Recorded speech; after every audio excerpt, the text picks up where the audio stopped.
출애굽기 20장 7절에서 11절까지의 말씀입니다.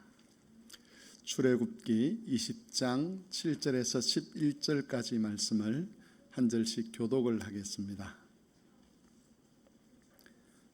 구약성경 112쪽입니다. 출애굽기 20장 7절에서 11절까지 말씀 교독을 하겠습니다. 너는 내 하나님 여호와의 이름을 망령되게 부르지 말라. 여호와는 그의 이름을 망령되게 부르는 자를 죄 없다 하지 아니하리라. 여세 동안은 힘써 내 모든 일을 행할 것이나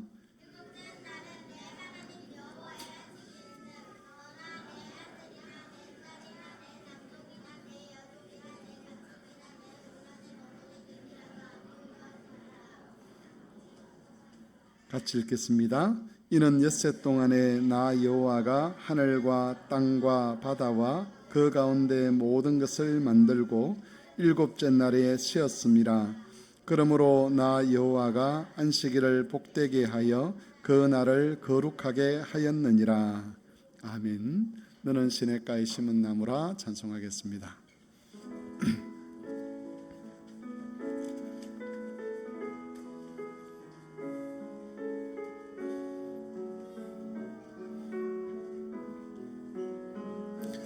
너는 시냇가에 심은 나무라.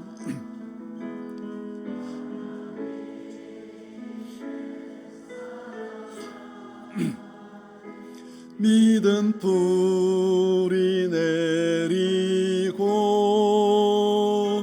주의 뜻대로 항상 살리라. 네, 오늘은 읽었던 본문 말씀으로 킹덤 스토리 제32가 구별된 하나님의 이름과 시간에 관해서 살펴보겠습니다.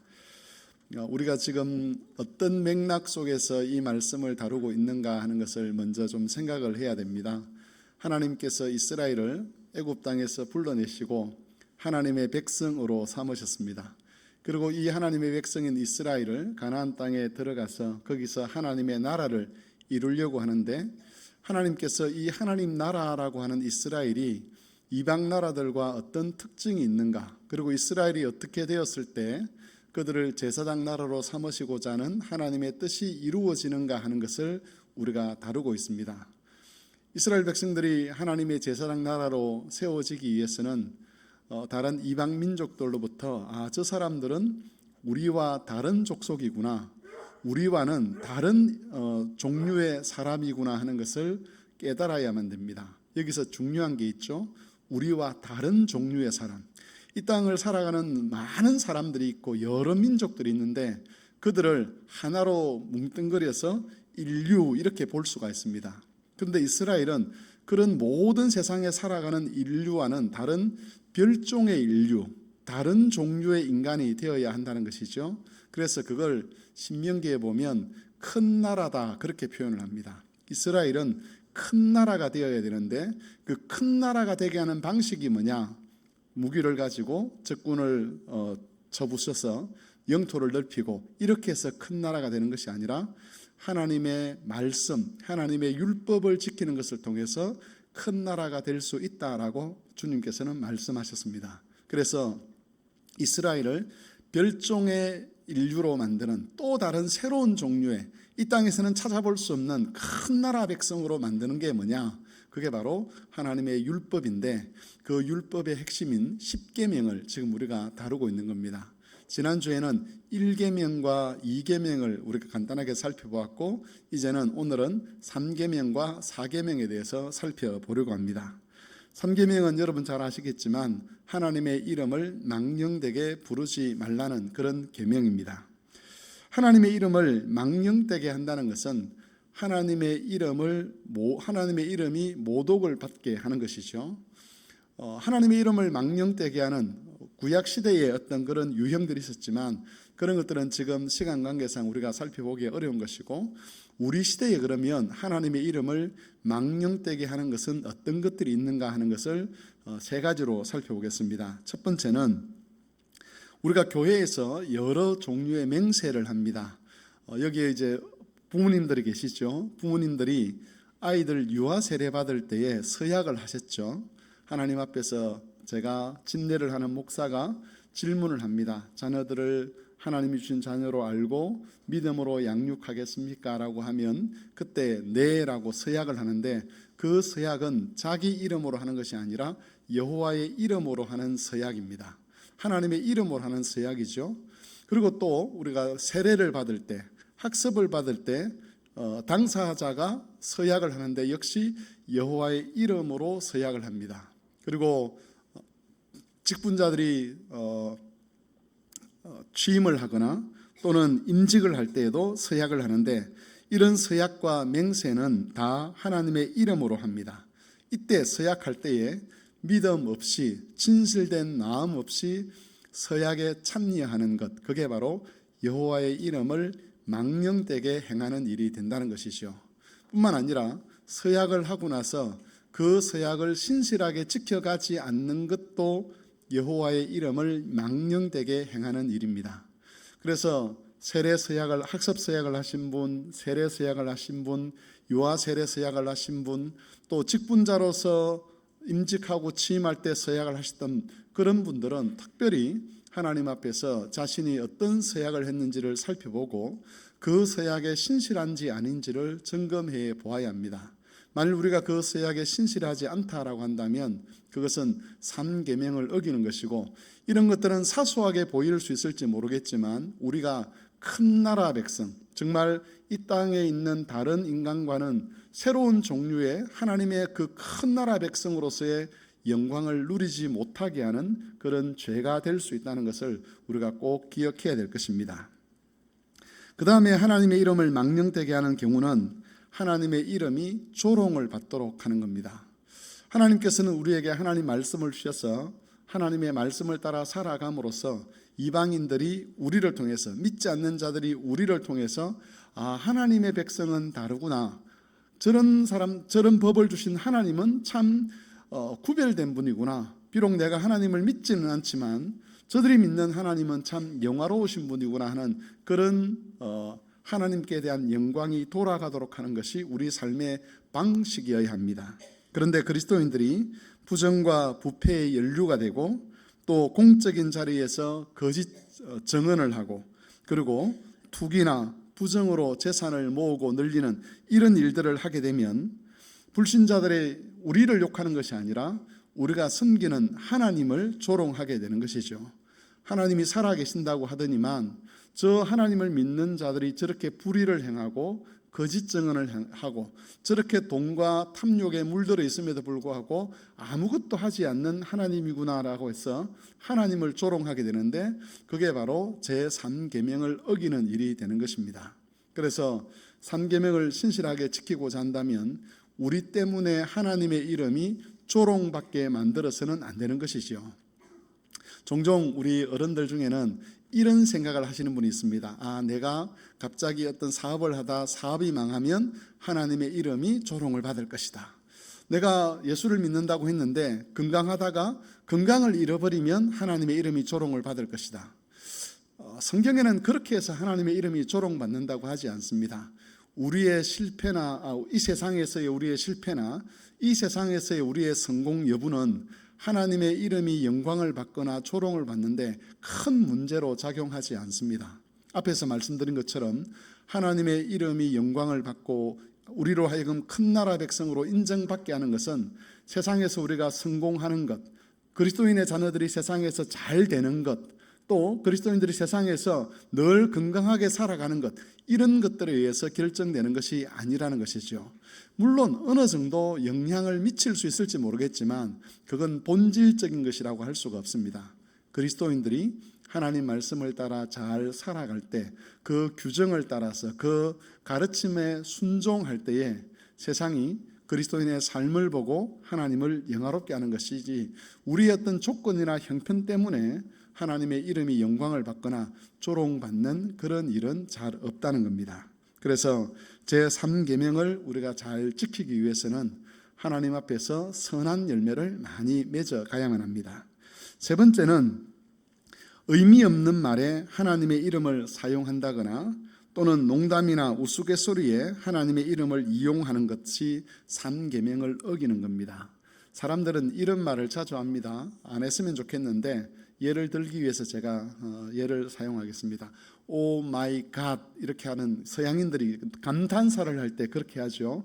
거기에 하나님이라는 오 나의 하나님 이렇게 해서 하는데 거기에는 의미가 없습니다.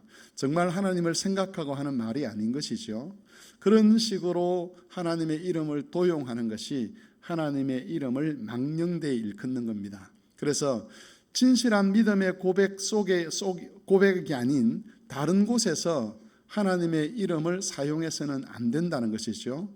우스갯소리, 농담 이런 데에 특별히 성경 구절을 이용한다거나 하나님의 이름을 사용하는 것은 우리가 조심해야 될 일입니다. 세상은 그렇게 그런 풍조가 유행을 할 수 있지만 우리는 최대한 그런 것들이 교회 안에 들어오지 않도록 늘 우리의 말을 조심해야 될 것입니다. 네 번째 계명은 안식일을 기억하여 거룩하게 지키라는 명령입니다. 우리가 지금 출애굽기에 있는 10계명 말씀을 살펴보고 있는데 10계명은 성경 두 곳에서 기록이 되어 있습니다. 하나는 출애굽기 20장에 기록이 되어 있고 또 하나 어디 있는지 아십니까? 신명기 5장에 기록이 되어 있습니다. 우리가 아침에 신명기 말씀을 살펴봤는데 이스라엘 백성들이 가나안 땅에 들어가기 전에 하나님께서 언약의 말씀을 다시 들려주시죠. 그들에게 그때 하나님께서 10계명을 말씀하시는데 그래서 출애굽기 20장, 신명기 5장에 각각 10계명이 기록이 되어 있습니다.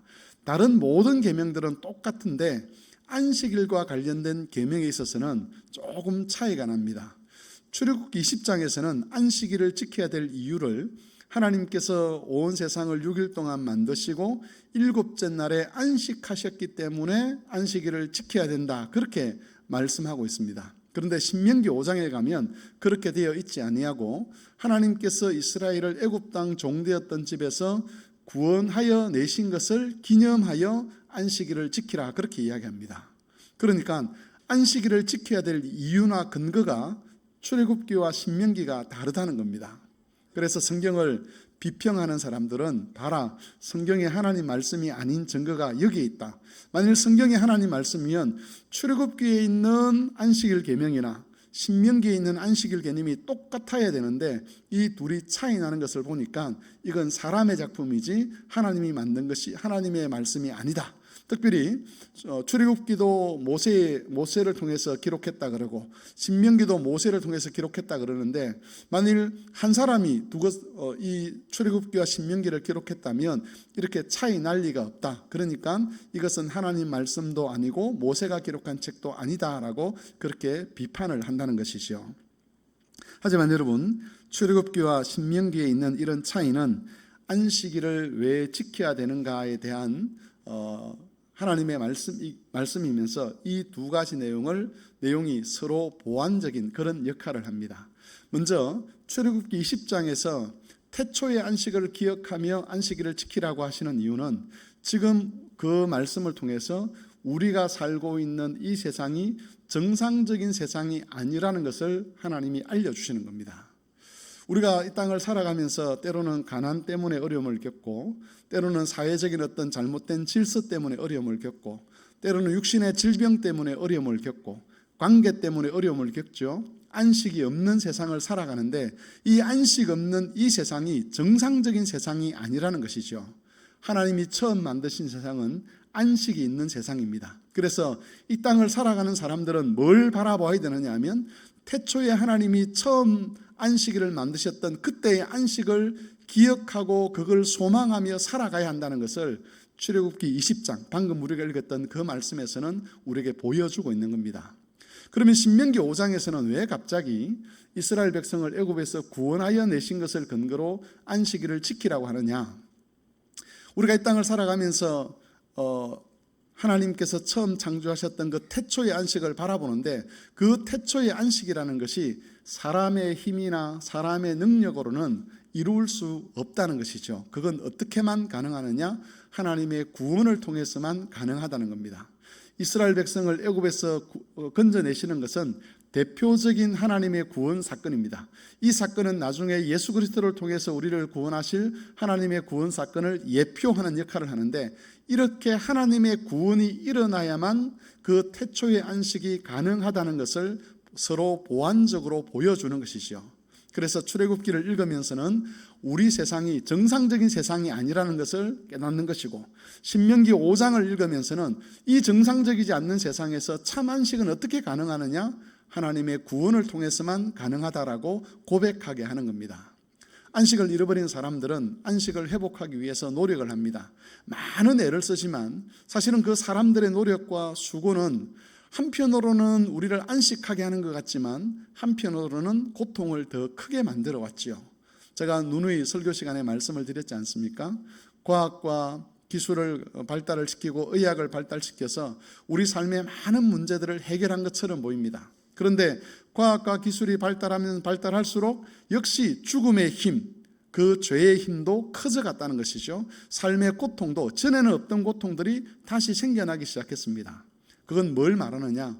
사람이 하는 어떤 활동, 사람이 추구하는 어떤 노력들, 이런 것들을 가지고는 참된 안식, 태초의 안식에 다다를 수 없다는 것을 우리 인류 역사를 통해서 증명을 하는 겁니다. 그래서 안식일을 기억해서 거룩하게 지키라는 이 말씀 속에서 우리는 늘 두 가지를 생각해야 합니다. 첫 번째는 이 땅에는 아무리 우리가 수고를 하고 애를 써도 이 땅에는 안식이 없다는 것, 그리고 이 땅은 비정상적인 세상이라는 것. 두 번째는 참된 안식은 하나님의 구원, 특별히 우리 입장에서는 예수 그리스도를 통한 그 구원의 은혜만이 우리를 참 안식에 이룰 수 있다는 것을 안식일을 지킬 때마다 기억을 해야 하는 것입니다.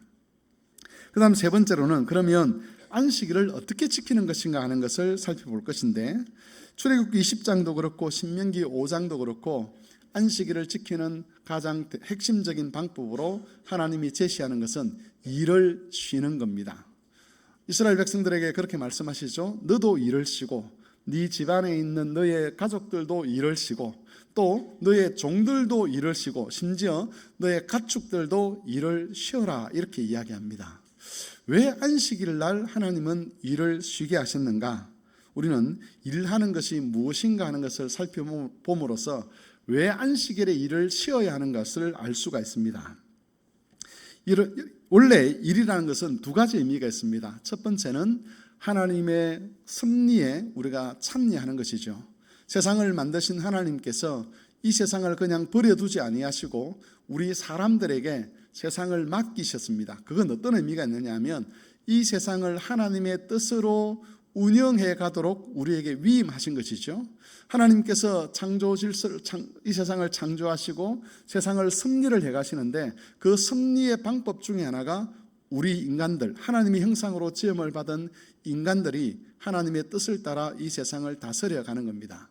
그리고 그것은 지금도 변함이 없습니다. 비록 타락한 세상이지만 하나님은 우리 사람들, 특별히 믿음의 사람들을 통해서 세상에 하나님의 영광을 드러내고 하나님의 뜻이 이루어지도록 그렇게 역사를 하시는 겁니다. 우리가 일하는 것이 바로 그 하나님의 섭리에 참여하는 방법입니다. 어떤 사람들은